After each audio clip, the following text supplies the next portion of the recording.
What if I told you that the real problem with Fernando Alonso's Aston Martin is not in the aerodynamics, nor in the strategy, nor even in the engine power, but in something that is literally shaking the heart of the car from within?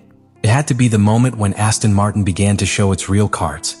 It was no longer the first contact with the car. It was no longer the simple check shakedown. It was the phase in which you begin to push, to force engine programs, to carry out representative long runs, to look for a real correlation between simulator and track. And it was precisely at that moment, when the team began to leave the conservative zone, that the problem appeared. From the outside, what was seen was limited mileage, frequent entries into the garage, and interrupted programs. But internally, what was happening was much more serious. Every time the new Honda engine worked under more demanding loads, abnormal vibrations began to be detected that were not within the parameters predicted in the simulation. It wasn't just a normal oscillation of a V6 turbo hybrid. It was a vibrational signature that traveled through the structure of the car until it reached the area where the battery pack is anchored. This is where the situation changes scale. The battery is not an accessory component. It is the core of the hybrid system. It is the energy balance of the car. And when that unit begins to suffer physical damage from structural vibration, it is not a traditional electrical failure. This is a conflict between how the engine is mounted and how the hybrid assembly is integrated into the chassis. Adrian Newey, with his historic obsession with extreme integration and structural efficiency, quickly understood the gravity. The AMR26 was designed with an aggressive compaction philosophy. The packaging of the Honda power unit is millimetric. Everything is optimized to reduce volume, improve aerodynamic flow, and narrow the rear area. But when you reduce margins so much, you also reduce dynamic absorption capacity. There is no space for the system to breathe against vibrations. The result was immediate: damage to the battery, entry into protection mode, and preventive stops. Every attempt to run with more representative programs ended up compromising the integrity of the hybrid system. And that creates a devastating domino effect. Because if you can't complete long runs, you can't evaluate degradation. If you can't force the engine, you can't measure real consumption. If you can't squeeze the car, you don't know where your limit is. But the problem was not isolated to the battery. The vibrations also began to cause concern in other mechanical systems, including suspension and gearbox elements.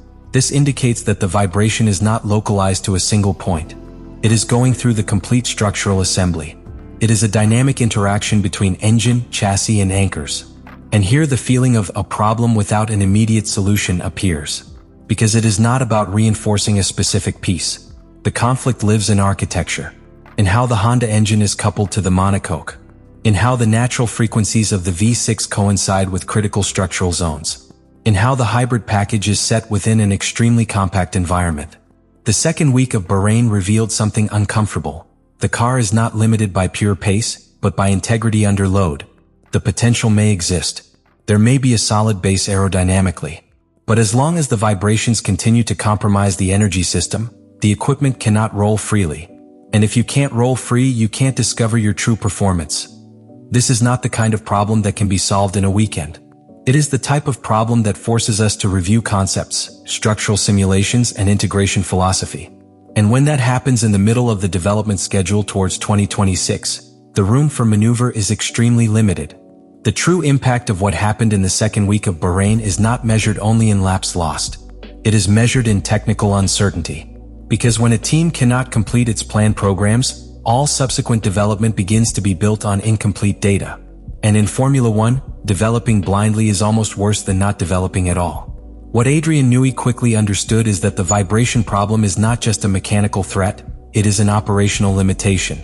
Every time the Honda engine enters a range of revolutions where the vibrational frequency coincides with the natural frequency of the structural assembly, the hybrid system begins to suffer.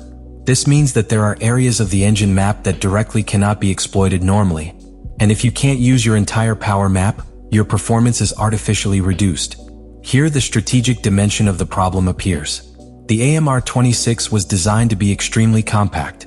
This aggressiveness in packaging not only affects cooling or aerodynamic flow, it also conditions the structural rigidity of the assembly.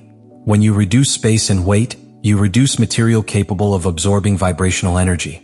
The car becomes more sensitive, more reactive, more extreme, and under ideal conditions that can translate into performance. But when engine vibration is not perfectly damped, it becomes an internal enemy. The big risk now is that any solution involves compromises.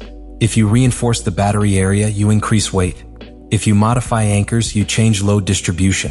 If you alter the engine integration, you can affect the rear aerodynamics. Every intervention has chain consequences. There is no isolated adjustment. Furthermore, the team does not have cross-references. Aston Martin is the only team working with this specific Honda integration concept for 2026.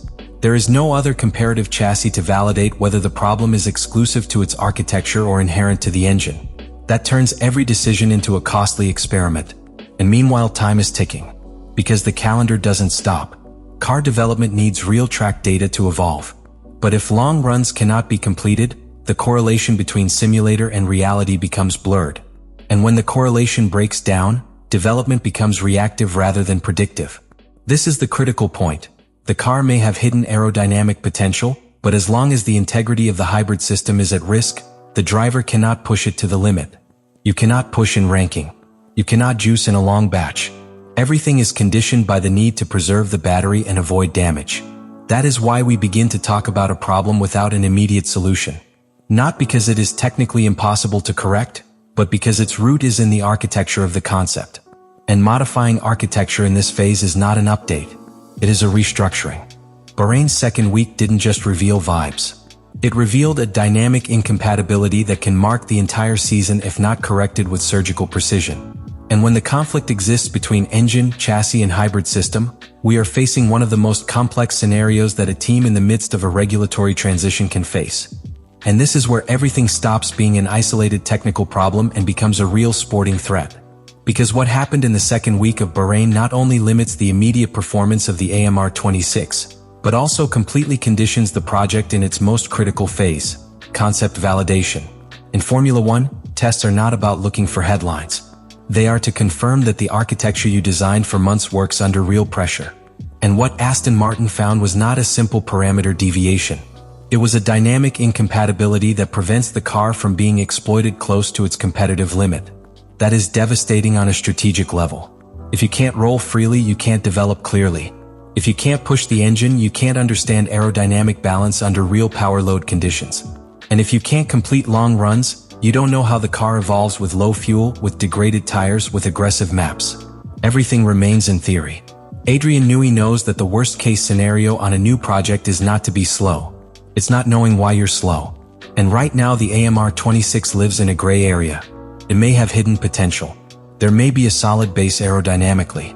But as long as vibrations continue to compromise the battery and force protection modes, real performance is masked.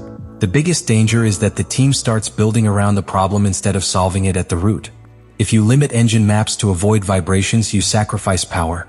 If you reinforce structures, you add weight. If you modify anchors, you alter the dynamic behavior. Each patch creates a new variable. And in the midst of the transition to the new regulations, the margin for error is minimal. There are no seasons to spare. There are no years of adaptation. Every decision now determines the immediate future. And if the base concept has a structural crack, time plays against it. That is why we begin to talk about a problem without a simple solution.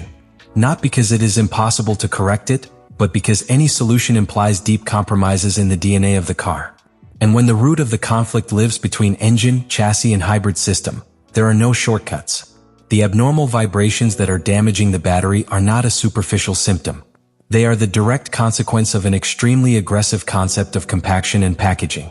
A car designed to the limit with minimal margins of dynamic absorption, which is now paying the price for that ambition. And when the energetic heart of the car is put at risk every time it is required, performance is no longer the priority. Mechanical survival becomes so. The big problem is not just technical, it is strategic. Without clean mileage, there is no reliable data. Without reliable data, there is no clear development. And without clear development, the car's real potential is trapped in theory. Aston Martin may have a promising aerodynamic foundation, but as long as the engine's vibrational signature does not coexist in harmony with the chassis, the AMR26 will not be able to be exploited near its true limit. That is why we speak of a problem without an immediate solution. Not because it is unsolvable, but because its root is in the architecture of the concept. And modifying architecture in this phase implies deep compromises. Weight, rigidity, distribution, even integration philosophy. There are no simple patches when the conflict lives in the DNA of the car. Bahrain made one thing clear: the project is not being held back by a lack of talent or ambition. He is conditioned by a structural incompatibility that threatens to mark his season if it is not corrected with surgical precision. And in Formula One, when the enemy is not outside but inside the design itself, the challenge is much greater. Leave me in the comments what you think about all this.